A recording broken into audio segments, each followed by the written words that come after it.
Welcome to Class 2, Buddhism versus Buddhisms, the Myth of Uniformity. If you've not answered the three questions and respond to at least two of your classmates' answers on the discussion board, please stop this video, go back and do that before we proceed with the lesson. If you have already done this, then let's move on with the myth of uniformity. In northern India, the 14th Dalai Lama awakes at 4 a.m. and sits down to meditate on his death, a daily ritual. Step by step, the four elements of earth, water, fire, and wind, the basic elements of the material world, leave his consciousness. First, the earth constituent dissolves. The dying person can no longer perceive the shapes and forms of life clearly. Second, the water constituent dissolves. The dying man can no longer hear the sounds and only perceives smoke. Third, he thinks about the fire constituent in his body dissolving, in which he can no longer smell. He can only perceive red sparks of light, like fire flickering in the darkness. And finally, he meditates on the wind constituent dissolving, how his tongue can no longer taste anything, the body does not experience anything anymore. The 14th Dalai Lama imagined that he stopped breathing and that his mind is like a sputtering flame, like a burning Tibetan butter lamp. In northern Thailand, Thai Buddhist children gather around to watch a film about Vesantara, the Buddha in a former life. In this life, the Buddha is a great king, married to a beautiful wife, and has some gorgeous children. And a nearby kingdom was plagued with famine and drought.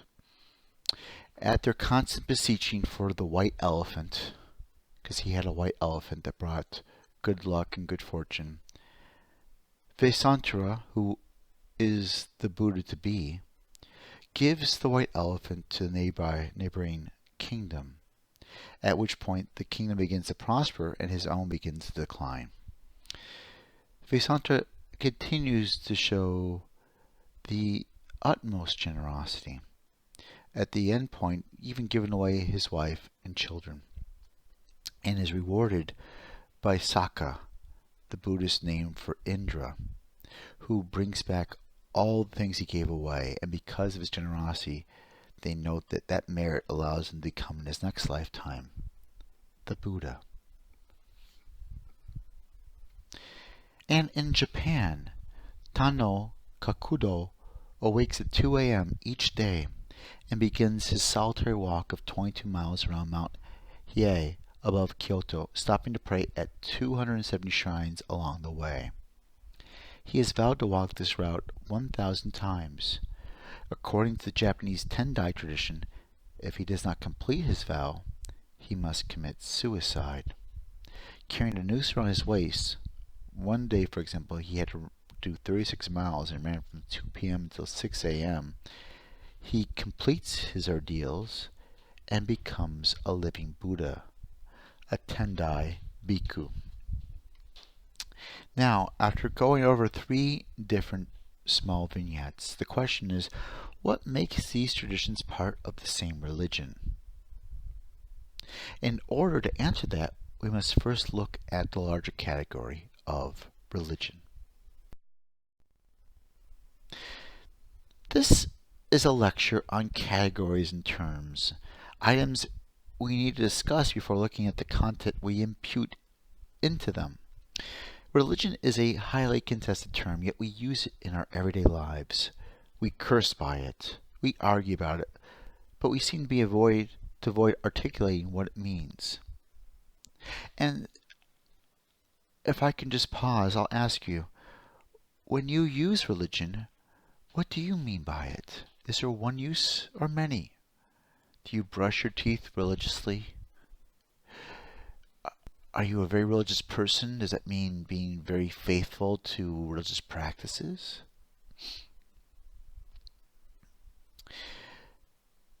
In the academic study of religion, we usually distinguish two different large approaches: reductionism and phenomenology. Reductionism tries to break open religion as if it were an egg or a clot, discover its essence or what makes it tick. What is the function of religion? What is, if we reduce it down to its bare essentials, this will be what religion really is in the core. Phenomenology is the opposite. It's based on the claim that you cannot understand the essence of religion by reducing it. If you break an egg, they'll say, you've lost the egg. You now have a yolk and you have a white and a broken shell. To understand the egg, you'd have to seek to understand it in its entirety. And this way, phenomenologists seek to understand religious points of view and describe religion in its totality as well. Now, these are two extremes, and in no way can we actually do both extremes at all, but usually an approach will lean more towards one than the other. And this usually gets to the sense of how we think about religion. If I may, I'd like to provide to you another way of dividing and understanding religion for the purposes of this course.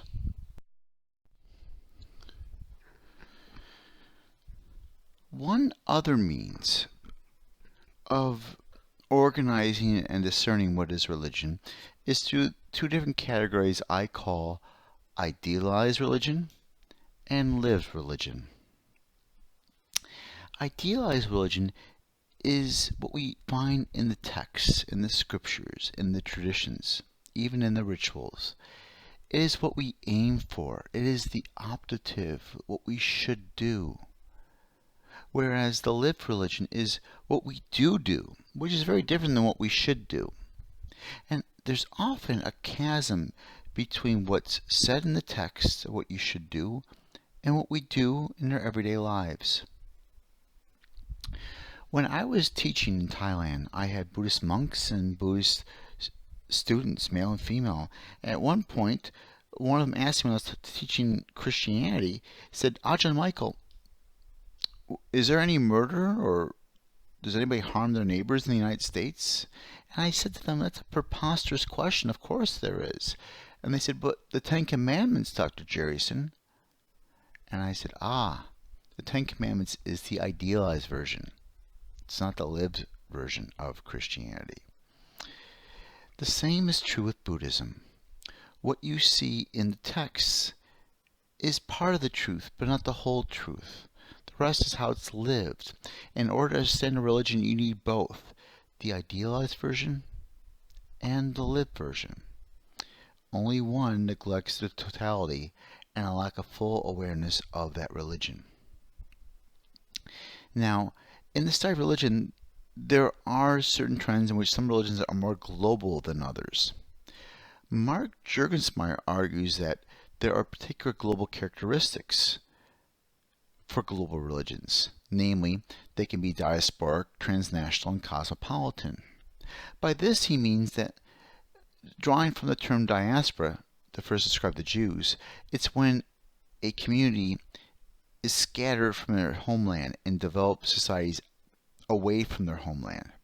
They become diasporas. So, for example, Los Angeles has so many different diasporas around the world. They have Lao diasporas, Thai diasporas, Chinese diasporas, so many that people come from that country and live in these little India, little China. These are diasporas. And religions have these too. So they're diasporic. You can have Islamic communities all around the world. And same with Jewish and Christian and Buddhist. Transnational means that your desire to grow as a religion, the practitioner's desire to convert and to spread religion, is not bounded or restricted by national borders. Rather, people seek to convert and spread the religion regardless of one's nationality or ethnicity, and that makes it transnational. But thirdly, another global characteristic is cosmopolitan. And by cosmopolitan, Mark Juergensmeyer does not mean the magazine or the drink, but rather being a cosmopolitan, pertain to the politics of the cosmos, being worldly in a very much way. So if you tell someone that they're cosmopolitan, they're very worldly. And in the same fashion, for religion, to be cosmopolitan means that it's drawing upon components, ideas, images, architecture from those around where it has developed and grown. And every global religion has one of these three, if not more, characteristics. Buddhism has all three, which I hope you'll see as we move forward in this class. Now, Buddhism is a religion practiced by well over 1.41 billion people and is present on every continent. There is a distinct difference between the lived and idealized forms of Buddhism. In this course, we'll look at both forms and their localities. And we'll also look at the ways in which the doctrine is broken apart, which is typically referred to as this way. You have Vajrayana Buddhism. Vajrayana means the thunderbolt or the lightning vehicle. Yana means vehicle. Mahayana, which is the Maha is great, like the Maharaja, great in Sanskrit. Yana is vehicle, so the great vehicle. And Theravada. Thera is elder, Vada is the path, so it's the path of the elders. Now, some people will say that Vajrayana is a subsect of Mahayana. Some people will say that Mahayana is the greater vehicle, making it a comparative in and against the others, saying it's better than the others. But when we analyze what it means, this is how it usually means. Now, Vajrayana Buddhism is a doctrine practiced by Buddhist traditions in Japan, Tibet, and Indian societies. Mahayana is most commonly found in Chinese, Korean, Vietnamese, Japanese, and Indian Buddhist traditions. And Theravada is usually found within Sri Lankan, Thai, Lao, Burmese, Cambodian, and Indian Buddhist traditions. You will find in Nepal Vajrayana and Theravada being practiced as well. But that being said, these three areas, Vajrayana, Mahayana, and Theravada, are strictly designations of doctrine, how doctrine is interpreted. People will not say, I am a Mahayana Buddhist. They won't say that. Just like people will not say, I am a Protestant. They'll say I'm a Pentecostal or a Methodist or Episcopalian and so forth. And what we have to understand too is there are biases in how these terms are being used. Sometimes Mahayana practitioners will use this hierarchy. Say that there's Vajrayana, Mahayana, and Hinayana. And they describe Mahayana as the greater vehicle and Hinayana as the lesser vehicle. Now, if we analyze Hinayana in Sanskrit, Hinayana means, or just the word Hina means deficient, faulty, short, incomplete, poor, vile, bad, base, weaker than, inferior to vehicle. And you have to ask yourself, which Buddhist tradition would ever self-identify as the incomplete or the vile vehicle? The answer is no one. This is what followers of Mahayana have used with their competition. Since the doctrine of Mahayana came later, and because of this insecurity, began to use this rhetoric of being deficient against their rivals. But we need to get beyond doctrine to include much more. There is no monolithic Buddhism. As I'm reading on this screen, Buddhisms is a theoretical construct that becomes tradition through the imputation of culture.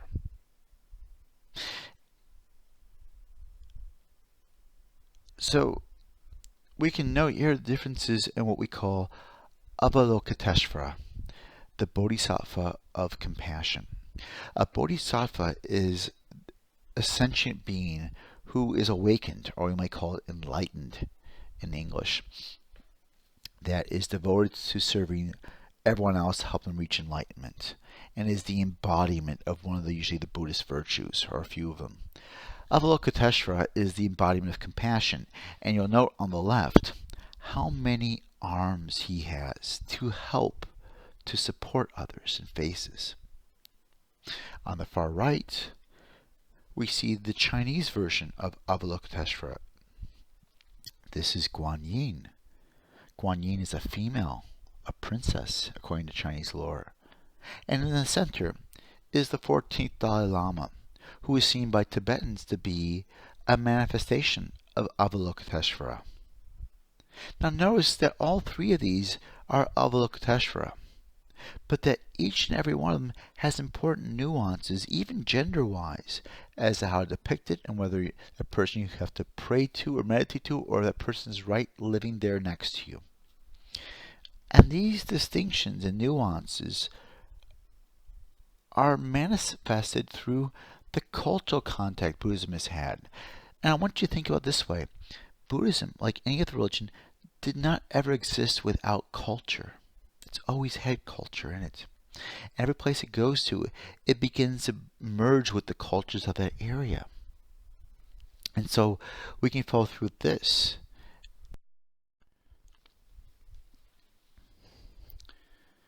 Trevor Ling, in his introduction, shows us a way of understanding and dividing Buddhisms not by doctrine, but by another means, one that has more to do with the cultural system of classifying religion. He begins by talking about how they can be country-specific. Chinese Buddhism, Sri Lankan Buddhism, it goes on and on. Even American Buddhism. And what you need to note from this is that each of these Buddhisms has its own particular cultural specificities. And thus, when American Buddhists say, this is true Buddhism, you have to say, no, it's not. It is American Buddhism. And it's different than Cambodian Buddhism, and so forth, because we have to avoid thinking about Buddhism being uniform, because it's not. Now, it doesn't stop at the country-specific level, though. It gets even more distinct than this. We have sub-traditions underneath the country-specific designations. For example, in Thailand, there is Thai Buddhism, but what kind of Thai Buddhism? Well, there is going to be Mahanikai and Tamayut and Sati Asok. In Tibetan Buddhism, there's different schools, the Geluk, which would be of the Dalai Lama, or the Nyingma, or the Sakya, or the Kagyu. In Japanese Buddhism, you could have Soto or Rinzai or Zen types of Buddhism, Nichiren Buddhism, Pure Land Buddhism. All these are different types of Buddhism.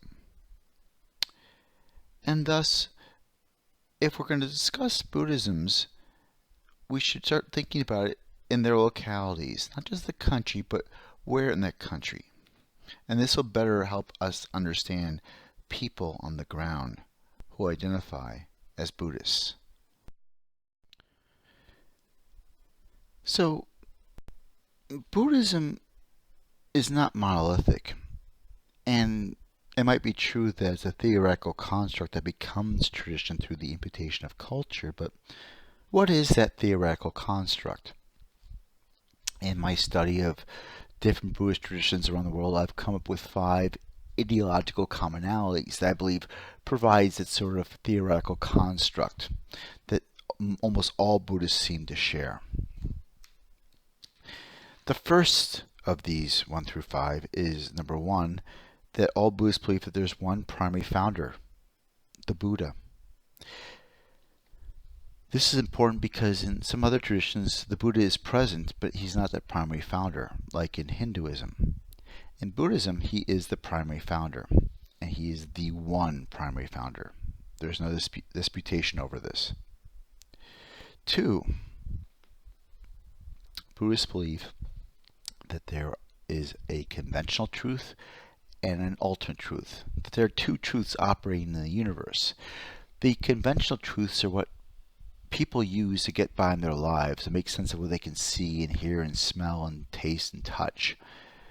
It's these truths that we come through the sciences, that we get chemistry and physics, and different modes of understanding engineering. While these truths work in this world, Buddhists believe there's something beyond this world, much higher than this world, that's ultimate but beyond our reach. It's inaccessible. And in this ultimate reality, there are ultimate truths. So there's two different types of truths in Buddhism, conventional and ultimate. And if you've seen the movie The Matrix, one good example of this is that there's truths within the Matrix, and those are conventional, and truths outside the Matrix, which are ultimate. The third of these commonalities, they're number 3, is that the 3 jewels. By jewels or gems, Buddhists mean these are the 3 sacred, special refuges that people seek out for protection during their lives. These are the Buddha, Dharma, and Sangha. Oftentimes people will chant this as a way of identifying that they're Buddhists.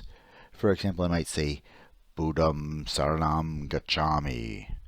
I seek refuge in the Buddha. Dhammam Saranam Gacchami. I seek refuge in the Dharma, the Buddhist teachings. Sangham Saranam Gacchami. I seek refuge in the monastic community, the monks. But there's also another important 3 for the ideological commonalities. That is the 3 baskets. Now, Buddhists describe their scriptures as being part of 3 different baskets, but by saying baskets, what they really mean is they're organized into 3 different areas, and those areas are called baskets. So any of the scriptures that have to do with the monastics, how monks, male and female, are supposed to act, how they get ordained, how they live their lives, the vows, that's going to be what's called the Vinaya. And the collection of moral lessons and parables, the Buddha's former rebirth stories, like the Vesantara story that I told, would be under sutras. And if you want to look at sciences, astrology, medicine, philosophy, that'd be in the collection called the Abhidharma, the higher sciences. Number 4 would be the 4 Noble Truths, or the truths of the Noble Ones. All Buddhists are aware of this. And these 4 Noble Truths go generally like this. The first is that life is suffering.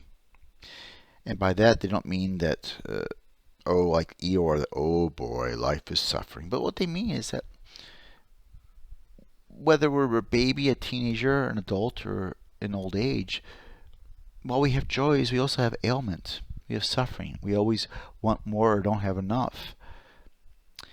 Second, though, is that there's a cause to the suffering. And the causes for most Buddhists are the 3 poisons, they call it: ignorance, attachment, and hatred. Once I asked a female monastic which of these 3 poisons were the worst: attachment, hatred, or ignorance. And she said to me, "Oh, Michael, if you have one, you have all 3. If you have hatred in your heart, then you also have ignorance and attachment. If you have ignorance in your heart, you'll also have attachment and hatred." The third noble truth is that although there's these 3 poisons in life, there's a cessation, an escape from suffering. And the fourth is the way to get out of that suffering, which is called the Eightfold Path. And then that would be the correct view, correct thought, correct speech, correct action, correct livelihood, meaning like habitually, correct effort, correct mindfulness, and correct meditation. And you could think of the 4 Noble Truths the way in which we think about modern medicine. If you go to a physician, you're hoping that physician can identify that you're suffering in some way.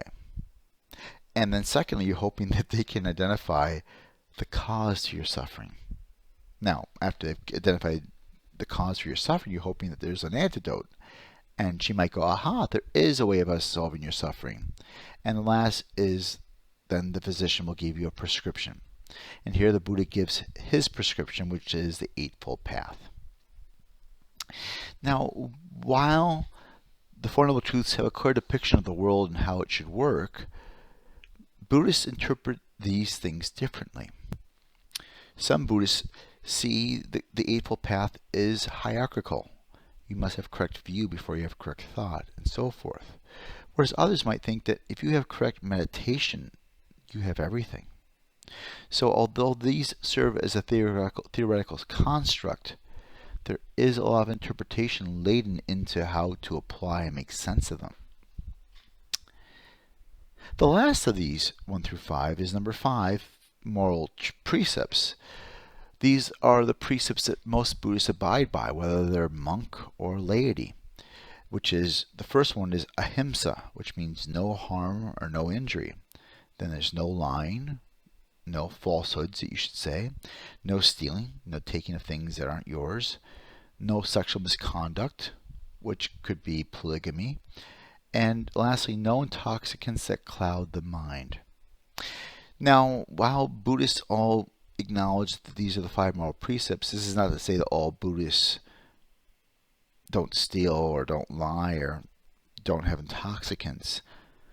When I was teaching in Thailand at one point and teaching some Buddhist monks, they asked me one point in a lecture on Christianity. They said, Ajahn Michael, so there's no murder, there's no killing in the United States, there's no mistreatment of people's parents. And I said, what do you mean by that? And they said, well, we just went over the 10 Commandments. It says all these things. I said, okay. The 10 Commandments is the idealized version of Christianity and Judaism. But the lived tradition is going to be different. And in this way, too, Buddhists are the same way. These ideological commonalities provide the idealized version of Buddhism, absent of the cultures that interpret and make it lived. We should also know that what connects all these types of Buddhism together in the world is the word Buddhism, which was coined in Western Eurasia in the 1800s. It's the honorific term Buddha, which means the awakened one, and adding the all too popular Greek suffix ism. But when we say Buddhism or Buddhisms, what does it mean? And why do I say Buddhisms with an S? Much like Christianity, which can cover a very diverse amount of traditions such as Mormonism, Pentecostalism, Serbian Orthodox, Roman Catholicism, Episcopalian, and so forth, scholars of Christianity, like Jonathan Z. Smith, will say we should say Christianities to give a sense that there's not just one uniform tradition, but many underneath this term.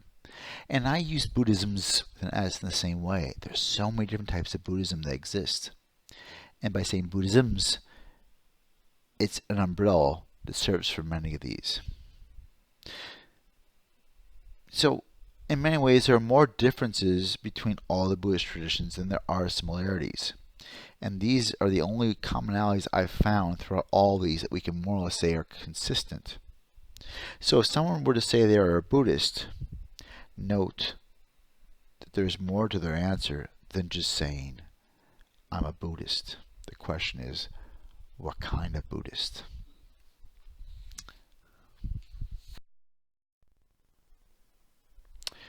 I hope looking at this brief background on Buddhist traditions and their what is their theoretical construct and their distinctions is helpful as we move ahead.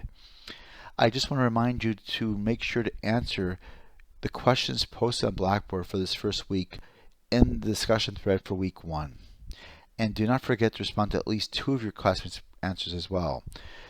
These answers to the questions and responses to your classmates are all due before Friday at 5 p.m. And as I said before, if you have a question about any of this, please do not hesitate to email me and ask questions. I look forward to reading your answers and responses online, and we'll meet again via this mode for the next lecture.